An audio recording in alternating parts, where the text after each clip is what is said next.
Good morning সকলকে। আশা করি তোমরা সকলে খুব ভালো রয়েছো, আমরাও ভালো রয়েছি। কালকে ঘুমটা ঠিক ভালো হয়নি জানো তো, সেই জন্য সকাল থেকে খুব ক্লান্ত ক্লান্ত লাগছে, মানে সে এনার্জি ফিলটা করতে পারছে না। তো সেই কারণে ঘুমটা যেহেতু হয়নি, সেজন্য সকাল সকাল উঠে পড়েছি। একদিনের মতো আজকের দিনটাও শুরু করছি এই ড্রিঙ্কটা দিয়ে।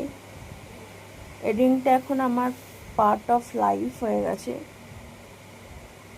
আমার ব্রেকফাস্ট কমপ্লিট হয়ে গেছে। আর আমার মামা মামি এসেছিলো, আমার রাজা মামা এসেছিলো আর কি। এই আমাদের এখানে একটা কাজ এসেছিলো, সেই জন্য মামাকে নিয়ে বেরিয়েছিল। তো ওরা এসেছিলো কিছুক্ষণের জন্য, এই 5 মিনিটের জন্য এসেছিলো। তো এসে আবার চলে গেছে ওরা। ওদের আর তখন আর ক্যামেরা করিনি। তো বাবা বাজার করেছে, আর মা এখন প্রত্যেক দিনের মতো এখন রান্নায় ব্যস্ত। তো কুমড়ো কেটেছে। আজকে কি বাবা বাজার করেনি? বাবা আজকে বাজার করেনি, আগে করেছে। এই যে চিংড়ি মাছ এনেছে, আজকে শুধু চিংড়ি। চিংড়ি দিয়ে কুমড়ো দিয়ে হবে? হ্যাঁ। ও, এই যে চিংড়ি মাছ, এটা এখন সবে ধুলো, এরপরে ম্যারিনেশন হবে। ম্যারিনেশন কি? নুন হলুদ ওই যাই হোক, ওটাই ম্যারিনেশন, গরিবের ম্যারিনেশন। রাজা মামারা আমাদের বাড়িতে এখন ঘন ঘনই আসে, কারণ রাজা মামারা আমাদের পাড়াতেই একটা ফ্ল্যাট কিনছে আর কি, কেনা হয়ে গেছে, এখনও শিফট করেনি, গৃহপ্রবেশটা হয়নি এখনও, কারণ ফ্ল্যাটটা এখনও কমপ্লিট হয়নি। তো সেই কারণে প্রমোটারের সাথে কথা বললা, তারপরে নানান পরামর্শের জন্য মার কাছে আসে আর কি। মাজাটা মামি এসে বলছে তোর বাবার জন্য মাজা এনেছি, যেহেতু বাবা একটু মাজাটা পছন্দ করে।